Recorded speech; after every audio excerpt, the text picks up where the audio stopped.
Hello everybody, in today's video I'm going to show you how to use CoinRabbit for beginners. CoinRabbit is a crypto asset management and lending platform where you can borrow funds using a crypto as collateral or an interest or passive income on the deposit, swap and trade various cryptocurrencies. Unlike traditional exchanges, CoinRabbit focuses heavily on crypto-backed loans and liquidity tools. So first, in order to do that, make sure you already have an account, and after that open browser, and in the top there's an address bar. Simply type down coinrabbit.io and enter it, and you'll get into this interface. What you can do is simply go to this my wallet in the top right, and over here once you log into your account, make sure you have deposited your crypto into your wallet, and before you borrow or swap you must deposit crypto into your CoinRabbit as well. Under this loan beside it here, you can borrow or manage the existing loans. You can also swap or exchange trade one crypto for another instantly. You can also deposit, and before you borrow or swap you can simply go to this wallet under here and make sure you have also deposited this section. You can choose the cryptocurrency you want to deposit as well over here, and after that you can go to this loan and pick the collateral crypto. You'll use the BTC ETH. You can select to this loan how much loan that you want. You can also select the collateral, and you can select how much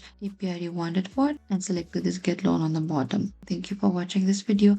I hope I could help you. If you have any queries or confusion, please comment down and we will reach out to you very soon.